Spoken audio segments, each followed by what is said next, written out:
Bueno, ahora veamos el resumen de noticias en el mundo.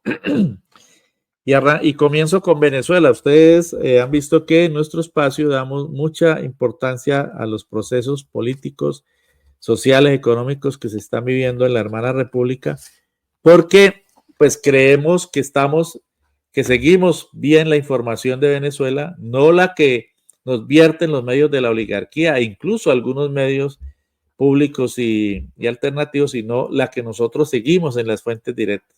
En ese sentido, recomiendo seguir, ver la otra cara de la información, no quedarnos con lo que nos dice RCN o Caracol o Semana o Cambio, ¿no? No, ir a las fuentes, a las otras fuentes, no lo que nos dice la agencia EFE o las agencias internacionales, o CNN, ¿no? Ir a otras fuentes, nosotros estamos permanentemente consultando otras fuentes de información, venezolana de televisión, TVs, La Iguana, Telesur, multiplicidad de fuentes, la otra cara de la información para encontrar la verdad. Y en Venezuela se está cumpliendo un proceso político sumamente interesante que es el de una serie de actos masivos después de las elecciones del 28 de julio de 2024, que la derecha ha desconocido y ha tratado de sembrar el discurso, la narrativa de que allí hubo un fraude, desconociendo la institucionalidad venezolana. Después de las elecciones hubo un intento de generalización de violencia terrorista por parte de la extrema derecha, que fue enfrentado rápidamente durante 2 días por el gobierno, y se produjeron alrededor de 15 días de grandes movilizaciones de los partidarios del presidente Nicolás Maduro, que fue reelegido. Después vino el Congreso Mundial Antifascista, que reunió más de 600 delegados de todo el mundo, y posteriormente, hace pocos días, se cumplió, vamos a ver allí imágenes, más imágenes, se cumplió el Foro Parlamentario Mundial Antifascista, que reunió a una gran cantidad también de congresistas de todo el mundo. De Colombia creo que asistieron 4 o 5. Y hoy termina, se inició el jueves pasado, el gran congreso del bloque histórico. ¿Qué es el bloque histórico? Es la reunión de 5 generaciones, los más jóvenes, los que, o sea, jóvenes que están entre los 15 y los 20 años, luego los que están entre 20 y 30, luego los que pasan de 30 a los 40, de los 40 a los 50, a los 60 en adelante, de todas las generaciones, 5 generaciones. Porque si hay algo interesante en este proceso, es la presencia de la juventud. Allí lo estamos viendo.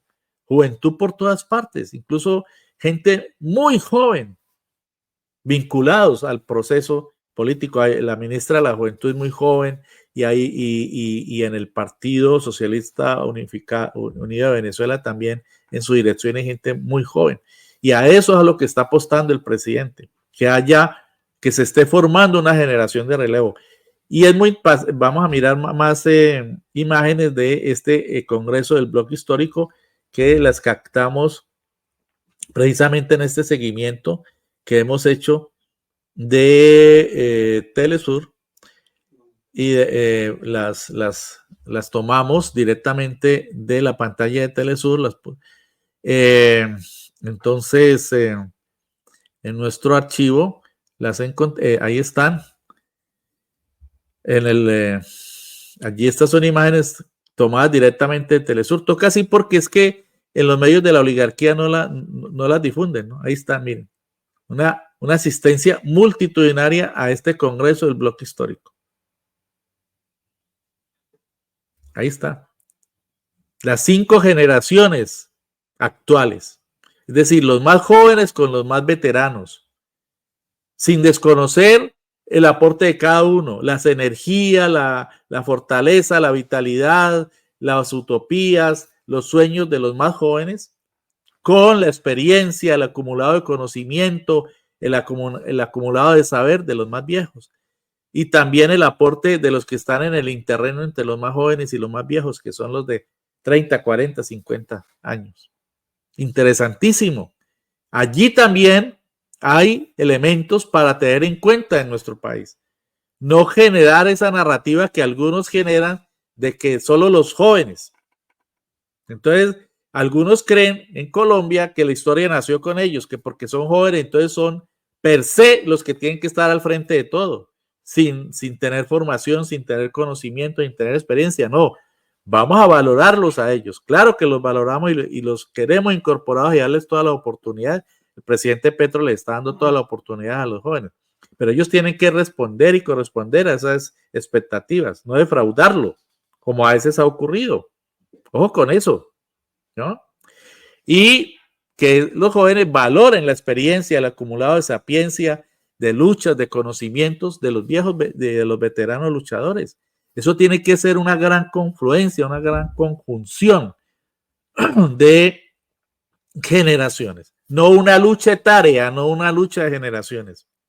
Muy importante lo que está haciendo en Venezuela, que yo sé, queridos amigos y amigas, que muchos de ustedes no conocen. Ojalá las personas que están aquí conectadas pues tengan en cuenta esto que estoy planteando, porque estoy seguro que es nuevo. La mayoría de la gente no tiene ni idea de que en Venezuela está cumpliendo este gran congreso del bloque histórico, que plantea la conjunción entre los jóvenes, los no tan jóvenes, los menos jóvenes, los viejos, los más viejos. 5 generaciones. Y las 7 fuerzas, las siete grandes estrategias para convertir a Venezuela en una gran potencia de vida, como se han propuesto ellos. Una gran potencia económica, social en el mundo. La potencia de la felicidad. Y allí en este congreso, ayer intervino Diosdado Cabello, el ministro del Interior, vicepresidente de Seguridad del país, y me parecieron muy interesantes los siguientes planteamientos que traigo para ustedes. Dijo Diosdado Cabello: no vamos a cambiar el poder para entregárselo a la burguesía. Tiene por allí una imagen de Diosdado interviniendo. No vamos a cambiar el poder para entregárselo a la burguesía. Si vamos a hacer una revolución con alcaldes y gobernadores, estamos perdidos, porque él dice que esos problemas de la burocracia en las gobernaciones, en las alcaldías, todavía sigue existiendo. Entonces, tiene que ser la gente desde abajo, desde las comunas, desde las comunidades, la que, ahí está Diosdado Cabello interviniendo en una conferencia muy interesante ante miles de personas reunidas en este congreso del bloque histórico en Venezuela. Dijo: no vamos a crear, a hacer una revolución con alcaldes y gobernadores que se burocratizan. No, esto tiene que ser desde abajo. Allá le están dando mucha importancia a las comunas, De modo que todo esto tiene que ser conocido, porque ni se crean, como están generando la matriz, de que el 10 de enero va a regresar el borrachín que eligieron que dicen que eligieron y que era el candidato de la extrema derecha, un señor que no puede ni sostenerse, porque no solamente por lo anciano y no por lo borrachín, que está comprobado que vive ebrio, un señor de nombre Edmundo González Urrutia, y están generando la expectativa de que va a regresar a Venezuela. Si antes se fue, rogaba porque lo dejaran ir, España le mandó un avión exclusivo para que lo recogiera, mientras le niega el asilo a muchas comunidades en el mundo, en España, ¿no? Entre ellos a los saharauis, a este señor, ¿no?, de la extrema derecha venezolana, le mandan un avión y el gobierno le dio autorización para que saliera respetando el derecho de asilo. Pues ahora dice que va a regresar a posesionarse. O sea, se crean unas narrativas, unas mentiras, unas falacias, y hay gente que todavía se las cree.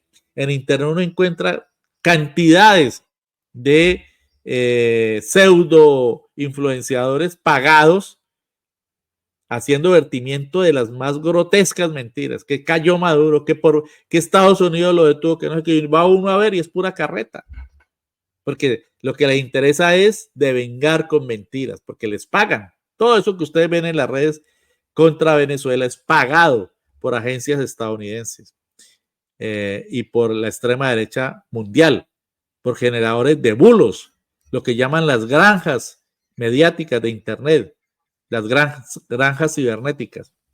También dijo Diosdado Cabello que es muy fácil mandar desde una oficina y eso no es lo que se va a hacer en Venezuela. Es el momento del poder popular. Estamos más unidos que nunca para llevar a cabo el plan 30 años hasta 2054 y lo denominan el objetivo es que en estos 30 años en Venezuela se construya el país potencia de la felicidad suprema, así lo denominan, el país potencia de la felicidad suprema.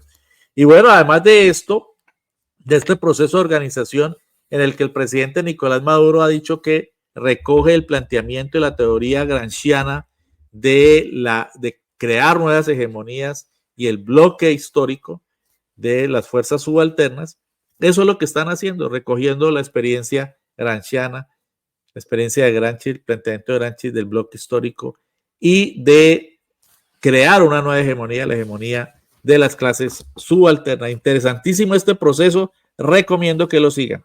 Y la segunda noticia es la de México, que también es otro proceso que sigo todos los días al dedillo y la presidenta Claudia Sheinbaum pues está desarrollando una enorme tarea.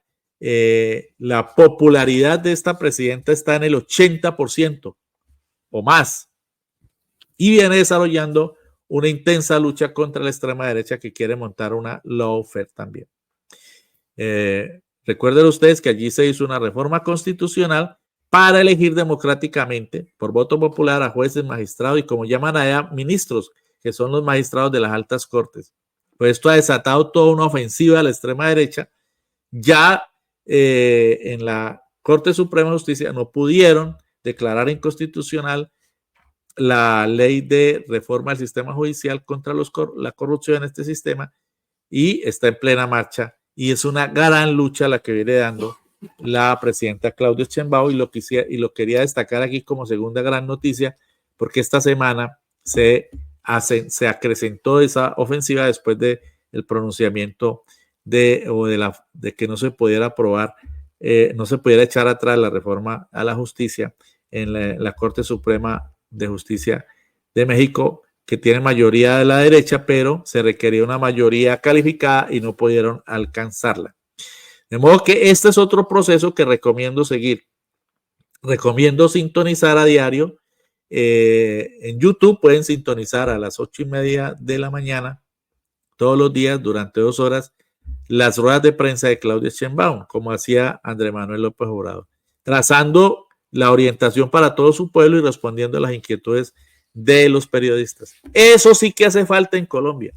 Me gustaría que quienes nos estén viendo hasta ahora opinaran sobre eso. Aquí necesitamos unas mañaneras, o sea, unas ruedas de prensa, por lo menos una semanal, a través de medios abiertos, de la televisión abierta del presidente, con todos los medios, no solo los de las élites, sino a estas mañaneras de la presidenta van los medios alternativos. Y todos tienen la oportunidad de preguntar. Hacen 3, 4, hasta 5 y 6 preguntas. Entonces, tienen un mecanismo bastante extraño. Aquí no hacen sino una y eso 3 o 4 personas. No, allá intervienen cantidades y muchas preguntas por parte de un solo periodista. La tercera noticia es que el señor Donald Trump está está construyendo, diseñando mejor su gabinete y ya se anuncia que un personaje de la extrema derecha nefasto, un cubano americano, Marco Rubio, será su secretario de Estado. ¿Qué es el secretario de Estado? El ministro de Relaciones Exteriores en Estados Unidos. Pésima noticia.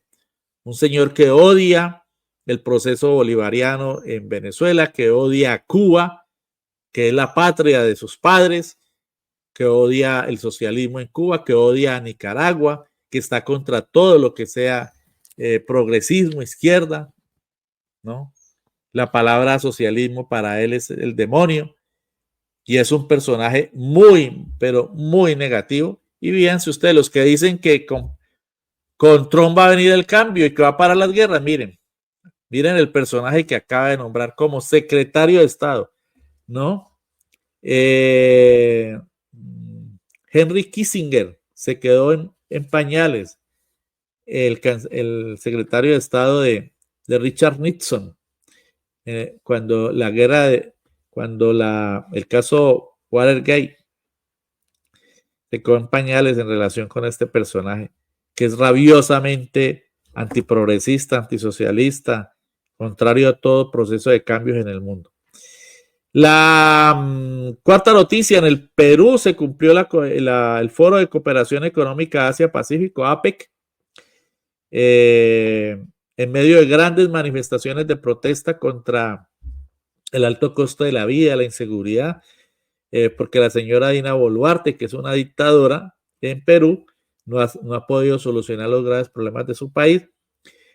Paradójicamente allí llegó Xi Jinping, el presidente de China, hizo una visita muy importante al Perú. ¿Por qué? Porque allí se ha construido en el Perú, que queda en la misma línea en dirección hacia el oriente, hacia China. Se ha construido el puerto de Chancay, que es un megapuerto. ¿Por qué llega Xi Jinping? Porque pues tiene que ver con la economía china, porque desde allí se van a poder movilizar de manera más expedita y con mayor prontitud, pues millones y millones de cargamentos hacia el puerto de Shanghái. Por eso el presidente Petro en alguna oportunidad dijo que Buenaventura tenía que ser el puerto de apertura hacia el oriente, porque queda en la misma dirección, un poco más distante.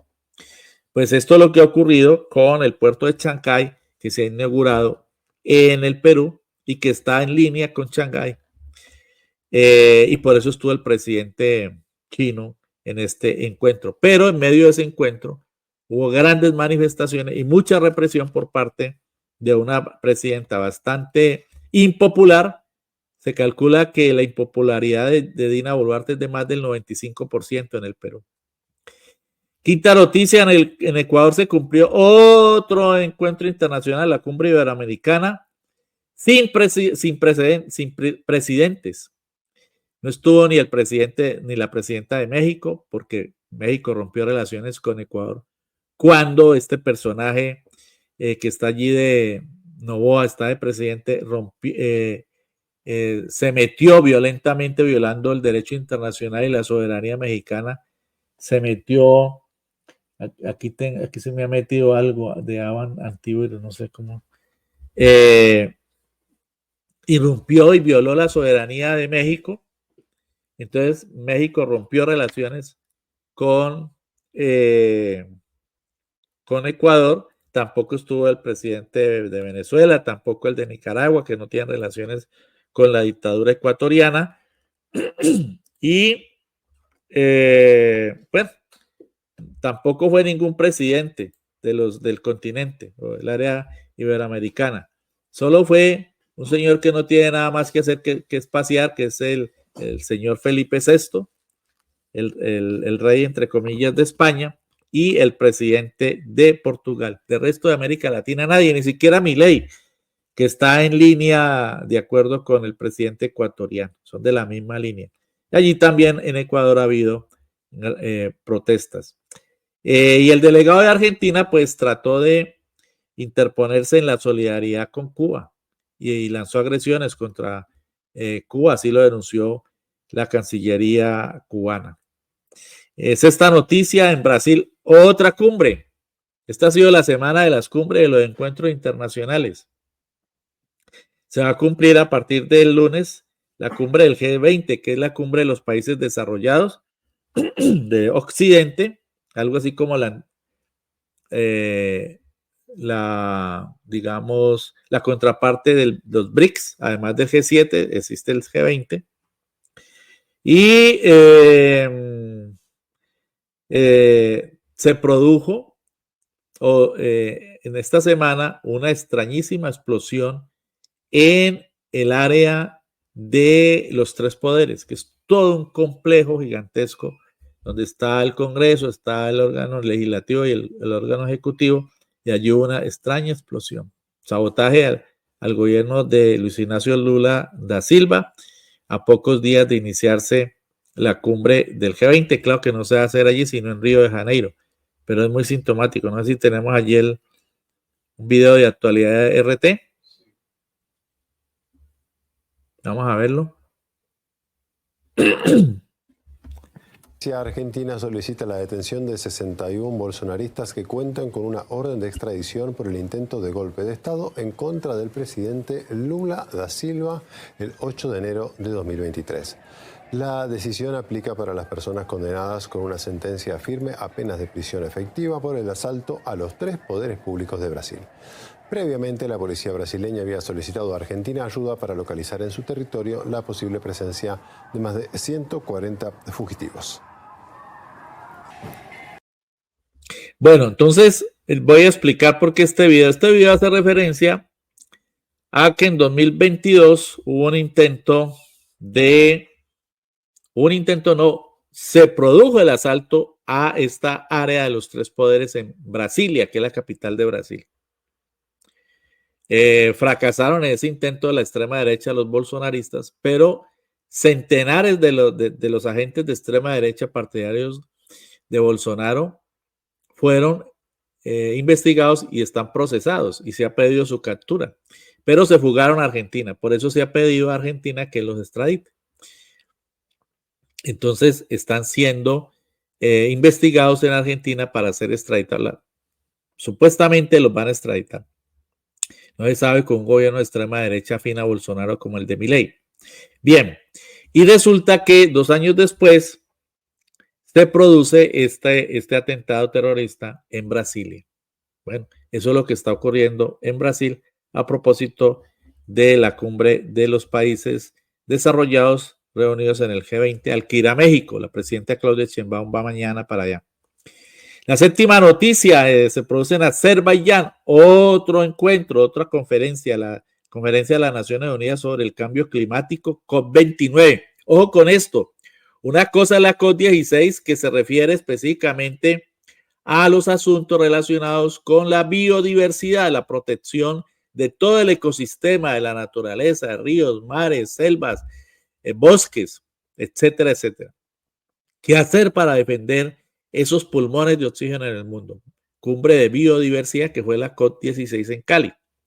La COP29 es la COP del cambio climático, es decir, del colapso que ha denominado el presidente Petro, como el uso de hidrocarburos, de carbón, de petróleo, etcétera, ha originado cambios sustanciales en el comportamiento en la atmósfera y todos estos fenómenos de la naturaleza, producto de ese cambio en el clima, como lo que ocurrió en Brasil, como lo que está ocurriendo en nuestro país con esta ola con esta emergencia invernal después de una larga sequía, etcétera. Entonces, esta COP29 se está cumpliendo en Azerbaiyán, la Conferencia de las Naciones Unidas sobre el Cambio Climático. Se celebra entre el 11 de noviembre y terminará el 22, o sea, el próximo viernes. Y el epicentro de esta COP29 en Azerbaiyán, que es una república de la antigua Unión Soviética muy grande, se desarrolla principalmente en el Estadio Olímpico de la capital de Azerbaiyán, que es Bakú, una ciudad histórica, una ciudad muy bella, muy histórica, muy interesante,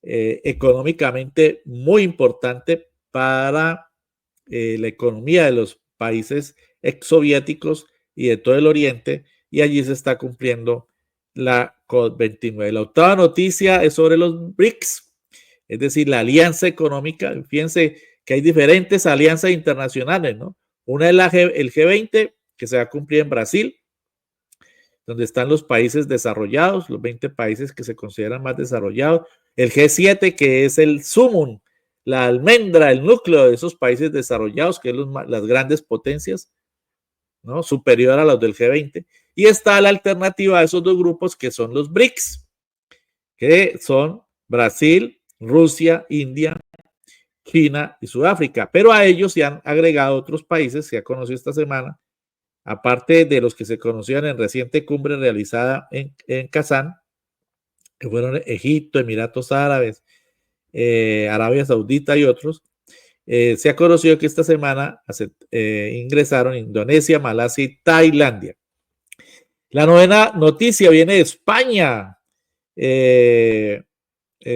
porque allí hay una lucha, hay una exigencia muy fuerte de los españoles de Valencia, la ciudad del desastre por el Dana, ese fenómeno meteorológico, también producto del cambio climático tan grave que ocasionó más de 215 personas muertas y unas destrucciones terribles. Entonces allá están pidiendo la dimisión de un señor de apellido Mazón, Carlos Mazón, que es del Partido Popular, partido de la extrema derecha española, por su ineficaz atención de esta emergencia. Dice José Vico, más allá de partidismos y de esas cosas, este minuto de Juan Baldoví me representa, otro trino, y dice, ha hecho bajar la mirada al miserable señor Mazón. Baldoví es un congresista, ¿no? De las Cortes Valencianas. En las Cortes de Valencia. Dice Baldoví, señor Mazón, ¿usted puede dormir tranquilo por las noches? ¿Usted se puede mirar al espejo y no bajar los ojos? Ahí ha bajado la vista. Mazón bajó la vista allí. ¿Usted podría mirar a la cara a una persona que ha perdido a un familiar? Entonces, esto a propósito de que Mazón pues se ha negado a dimitir por su ineficacia, por su ineptitud y por su falta de humanidad en atender esa emergencia. Veamos Senyor rápido. Mazón, vostè pot dormir per les nits? Está en catalán, Vostè ¿no? pot mirar a l'espill sense baixar els ulls? Ah, en valenciano. Vostè podria mirar a la cara a una persona que ha perdut un familiar?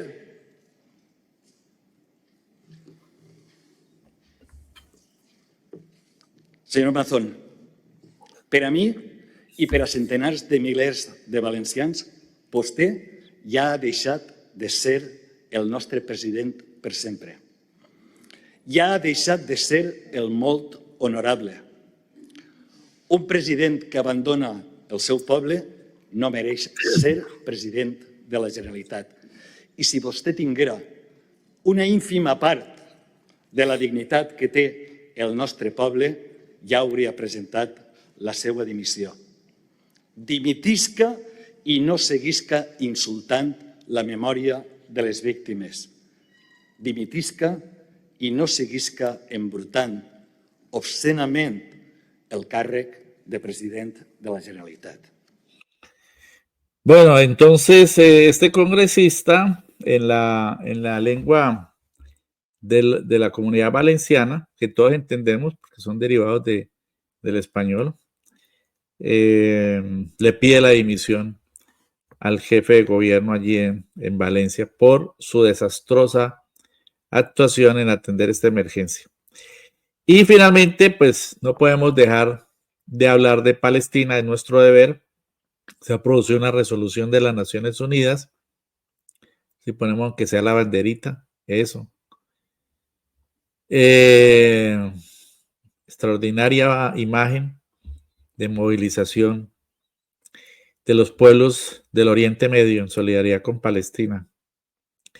Decíamos que se produjo una resolución de las Naciones Unidas que reafirma el derecho del pueblo palestino a la autodeterminación. Y bueno, solamente se opone Estados Unidos. Hubo una abstención, que es la de Ghana, extrañamente. Y es una resolución que aprueba, reafirma el derecho del pueblo palestino a la autodeterminación. También se aprobó un encuentro de países árabes que exigen el retiro de Israel de territorio palestino.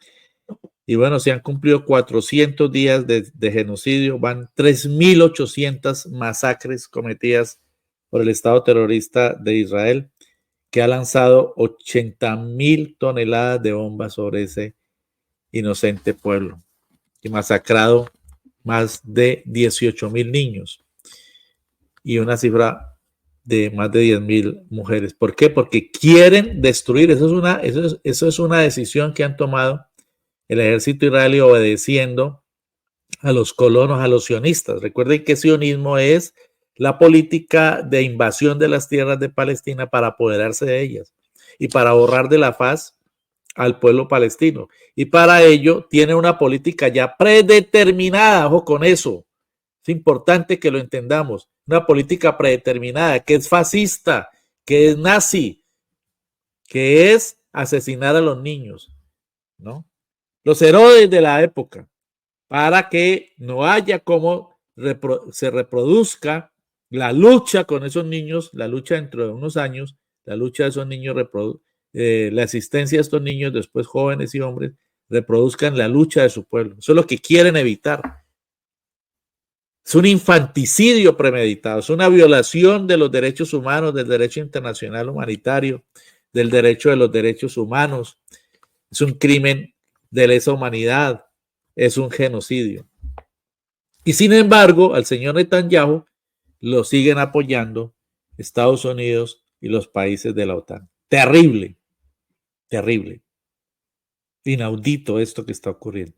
Y a propósito, invitamos a que vean la entrevista de Santiago José Mena a una de las delegadas, Rula Chadid, que estuvo en la COD y fue entrevistada sobre la importancia de la solidaridad. Todos los días hablar de Palestina, no dejar de hablar nunca de Palestina. Los invito a leerla. Así como invito también a ver otro contenido que subimos esta semana sobre la solidaridad con Héctor Manuel Vargas, nuestra intervención en el acto de solidaridad que se cumplió el jueves de la semana antepasada en el municipio de Yumbo. Bueno, el resumen internacional de noticias, creo que no se me quedó ninguna, en Periodismo Libre, las 10 noticias del mundo.